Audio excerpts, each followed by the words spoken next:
My name's Eric. I'm a digital nomad traveling around the country in my Subaru Forester, and today I'm escaping normal life at Niagara Falls.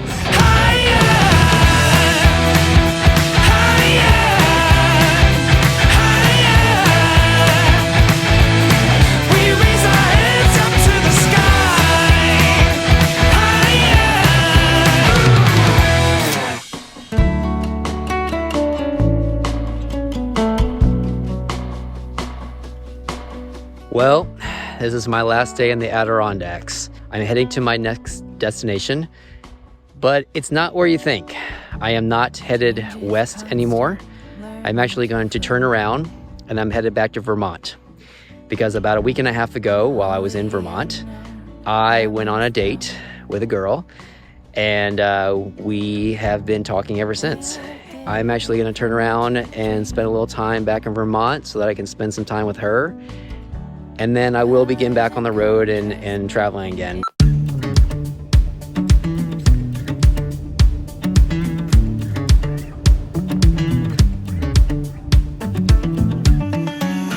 Well, good morning. Things have been quite slow for me, but in a good way.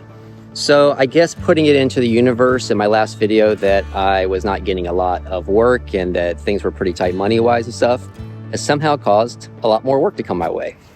So just a day or two after I posted that last video about me talking about work and, again, money issues and things, I actually reached level 2 on Fiverr, which means now that my profile is being shown to a lot more people, I'm getting a lot more companies and individuals reaching out to me and needing jobs done. So it's been really great. It's been causing me to work a lot, which has caused me to slow down a lot. So I've literally just been in a library for like the last 3 days working. That's where I'm headed to now. To get into a library again to finish up this job. So I really haven't been doing a lot of filming. It's been quite boring. This is not going to be the most exciting video I'll probably ever put out. But after today's job is done, which should be done pretty soon, then I'm headed to Niagara Falls. So that is where I'm headed to next.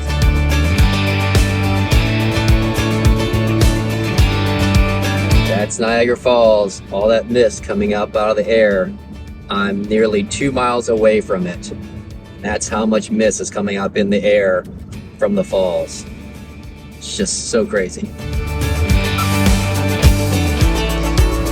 Well, I just got to Niagara Falls. I'm on America's side, I'm on the New York side. And I just got here and I don't remember it costing money to park. Last time I was here, I had my trailer, and I feel like I was here for free. So if you come to Niagara Falls, there's a place called Goat Island, and that's where it's kind of like an actual state park, and it's just right here where the falls are. Yeah, like I said, I don't recall actually being charged last time. This was $15 to get here today. I guess it's still worth it. I mean, it's a very beautiful area. I'll show you the trails and stuff a little bit. There are more natural walking trails and stuff on the New York side. It's very funny contrast between Canada and New York. I'm going to go into Canada later this afternoon and spend the night in Ontario.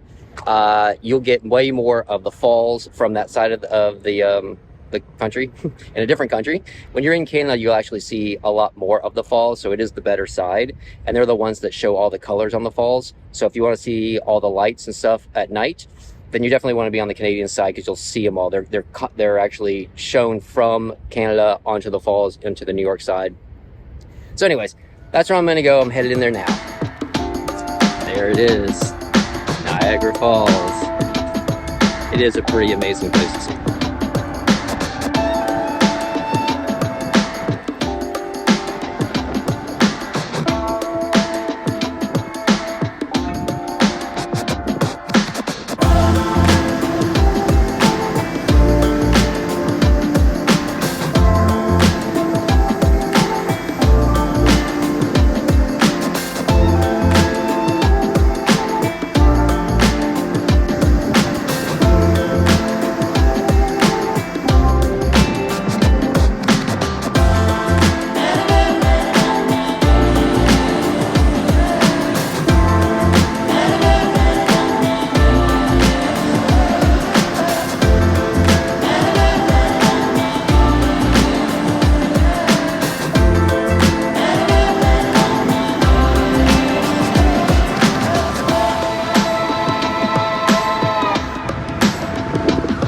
All right, well, I'm standing right behind Horseshoe Falls, or I guess rather Horseshoe Falls is behind me, and I'm on the New York side. And the thing about the New York side is it's actually just a really beautiful state park. It's got pretty lush grounds, it's easy walking past, and they've tried to make it as natural as possible. There's a stark difference from when you get over to the Canadian side, because Canada, while it does have a beautiful sidewalk area along a semi-busy street that you can get right up to the falls and see stunning views of the falls, literally just like one block up is like a little street that's got tons of mini golf and racetracks, go-karts, haunted houses, Tim Hortons, Dave and Buster's. Like, it's just the most insane difference from there to here. Whereas here, they try to make it as natural as possible and just feel like you're actually part of the falls, or like what you're here for. Over there, it feels like, yeah, the falls are there, but you know, come on over here and play some games. But a cool thing you can do here, of course, on both sides, you can take a boat. And I've done that before. I'm not going to do it this time. I'm just a little low on money right now. So it's like $30. It's really reasonable, and you should definitely do it if you come to Niagara Falls. But because I've done it before, I'm not going to do it this time. And then another thing you can do, like spin around here, another thing you can do is behind me, there's another one of the falls over there. And that's on the New York side. You can do something called Cave of the Winds, well, where you can actually walk down there and get as close to the falls as humanly possible. And it's pretty neat. I did that last time too. And I want to say that was 25 or 30 as well. Again, all these experiences are worth it. I think Niagara Falls, generally speaking, is one of those things that most people come to once in their life. I was lucky to be here twice. So I think you should do it, definitely. But I'm gonna walk around here a little bit. I'll get some more video and show you kind of the area around here. And then this afternoon, I'm gonna be a Canadian.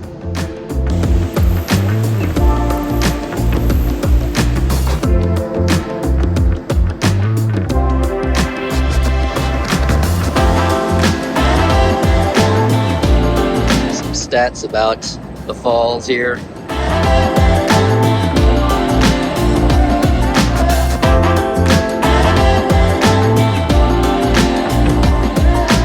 So this is what I was talking about on the New York side. It's really just these natural trails. I mean, they're all paved and everything, but it is trails, and they try to keep it as just natural as possible.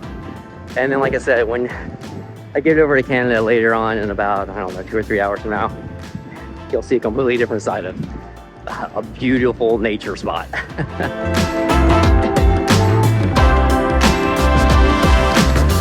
So that was Cave of the Winds. That is where you would go if you wanted to get close, really close to falls. Like the waterfalls actually land like next to you. And that's on the American side.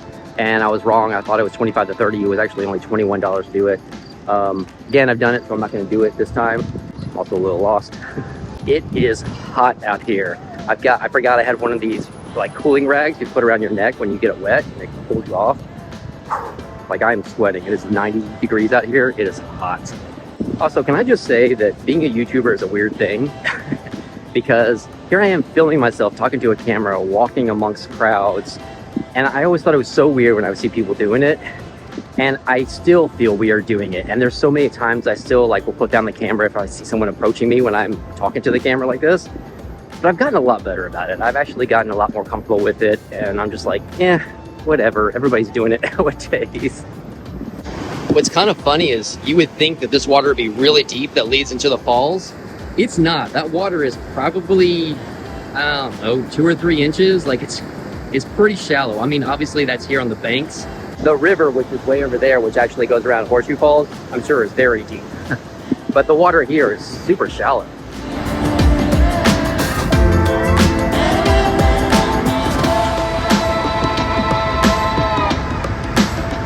Last time I was here, I definitely was not being charged for anything that I was doing, and now they're charging for everything. Over my shoulder this way is a pedestrian bridge you can walk over and get a really great view of the falls from there, right? So I was like, oh yeah, I remember doing that last time, and I remember just walking right onto it. Well, I went over there now, and it's $30. So I guess I just got here at the right time last time. I was here this time of year. This is now the end of August. And last time I was here was like the end of September. So it wasn't really that much different. Yeah, I'm not sure why they weren't charging for that. I remember walking by the ticket booths for this pedestrian bridge. And I remember thinking to myself, oh, it's like, oh, well, they usually must charge for this or something. But yeah, That means I definitely did not get charged for parking last time, because this time I definitely did, and I remember thinking to myself, I definitely did not get charged last time for parking, and I was pulling a little trailer, so like I actually had to go into like the RV parking and stuff. So anyways, it is what it is. I guess the note here is, if you come to Niagara Falls, you can see this stuff for free. Well, $15 if you park at Goat Island. And if you want to do this bridge, and if you want to do like the boat, or if you want to do Cave of the Winds, you want to do all the kind of extras, then everything is an upcharge, right? So you're looking at $20 to $30 per event, per thing. All right, it's beautiful over here, but I'm about to be a Canadian for the night, so I'm gonna head into Ontario. So I just checked to see the directions on getting to this bridge that you have to take to get into Canada, which by the way is $10 to cross a bridge to get into another country. Of course it is, right? So I was like, oh, it's right there. I can see it. When I was here at the park on the New York side, I could see the bridge. I just didn't know how to get there. So I pulled up GPS directions. It's only 2.5 miles to get across the bridge onto the Canada side, but it's gonna take 42 minutes because I could see the line of traffic across the bridge. And of course, you're going across the country, so there's a border check. So, you know, and me with my cargo carrier and stuff like that, they're probably gonna want to search my car. So it's probably gonna take longer. It's probably like gonna take an hour, but what can you do? All right, well, correction, when you do the toll road into Canada, I thought it was $10 by memory, but I forgot. I was pulling a trailer last time, so it was $10 if you're pulling a trailer. It does it by the axle. It was only $5 for a car, so it's not bad. It is what it is. Like I said, you can drive around this toll road if you want to, and I think it was an hour and a half, or maybe just an hour, but still, it's an hour out of the way to save $5. Like, come on, that makes no sense. Even though this is going to take 42 minutes to get across this bridge, because there's so many people on it, it's just bumper to bumper going all the way across to Canada. But again, what are you going to do?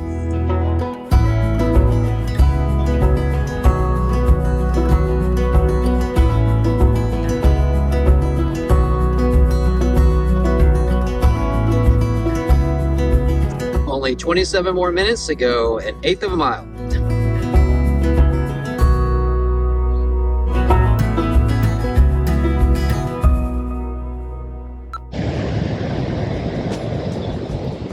Well, welcome to the Canadian side. Obviously get a much better perspective on this side. You're actually facing the falls versus on the New York side, you're really more just looking over the falls. So this is definitely the better shot, but it did take me nearly an hour to get here. And then parking here was insane. They wanted $35 to park my car across the street from here. $35? No, I have a limit to how many times I can be a sucker. And $35 is clearly my limit. Yeah, I thought that was insane. So instead, I drove about 2 miles up the street and I found a sign that said parking here for $10 and you get a free shuttle to the falls. I was like, oh, that's not a bad deal. Well, when I got there, the gate was open, so there was no charge and they were still running the shuttles. They run the shuttles till 11 o'clock p.m. So I'm like, perfect. So I got a free shuttle ride over here. I parked my car for free. Yeah, not so bad, right? One thing that's also funny about on the Canadian side is they actually do fireworks every night, or at least they did when I was here last time, so hopefully they do it again. So hopefully I get to catch that.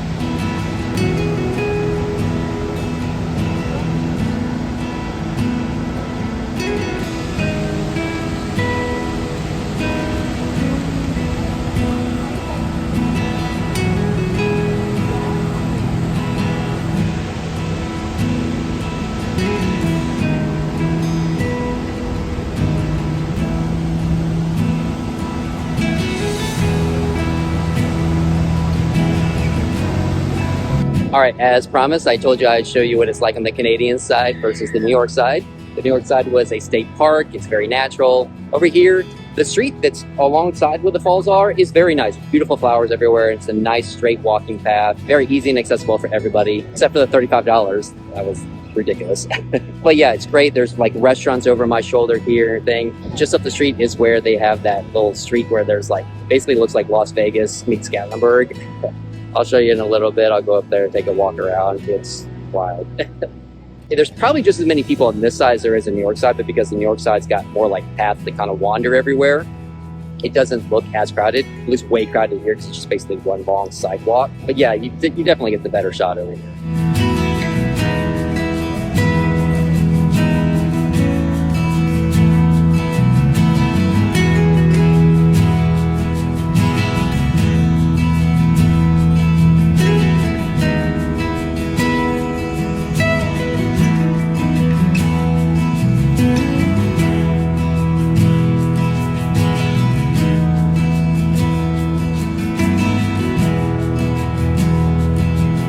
So that right over there is Cave of the Winds, and that's where you can stand underneath Bridal Falls.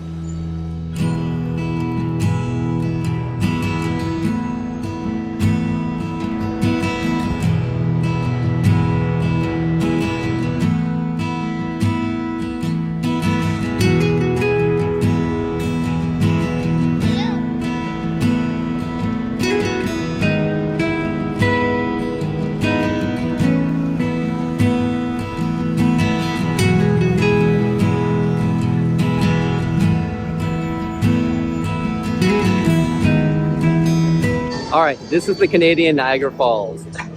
It is just insane over here. I'm not gonna do a lot about this street because I've done a whole video about this street and I'll put a link right here about it. But yeah, it is just so weird. It's like Las Vegas meets Gatlinburg, Tennessee.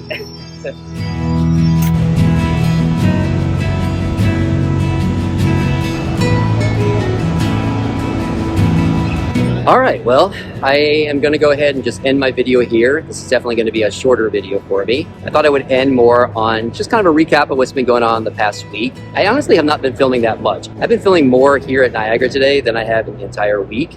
And that's because I was doing a lot of personal things. I was taking care of a lot of work. I spent 3 days in a library in a very, very small town called Clinton, New York. That's just outside of Utica, New York. Just a little bit larger town, but not by much, honestly. And honestly, I've just been doing a lot of driving. It took me a couple hours to get here today. I drove through the Adirondacks for a few hours. I didn't do a lot of stopping or looking around or anything because I had just spent a whole week in the Adirondacks before. So I really just didn't do much there. I'm sure most people are probably asking, well, what happened with that girl that you turned around and saw back in Vermont? Jenny is her name. I got to spend about a week with her, 5 days with her. It was a really good opportunity for us to connect and get to know each other a little bit better. Unfortunately, I am still someone who lives in my car and travels and is off to the next place. So ultimately, it just didn't pan out to be a serious romantic thing because this is my lifestyle, right? I'm in one place one night and gone the next. But that's okay. It allowed me to really connect with a really great human being. We did not split on like bad terms or anything like that. We're still in contact. And I think we'll always be in contact, honestly. I think it's someone I'll always get to know. I think more than anything, though, it allowed me to spend some time with her in a place where she has roots and establishment. And I spent like a night hanging out with her and her friends. And we went to one of her friends' houses and they played karaoke. And it was just like a tight group of friends that like know each other so well. And they were just hanging out together. And you can tell that they've known each other for years. And it was a really kind of like a small community. And made me miss them. So yeah. That was a really special moment to be able to be part of that. As an outsider to their little group, but it was still pretty amazing to witness. All right, well, tomorrow I've got a lot of driving ahead of me as well. I'm gonna go back into the United States, but I'm gonna cross Ontario and I'm gonna go to Michigan. And I'm gonna catch up with a friend that I have not seen in 20 years. So until next time, thank you for escaping normal.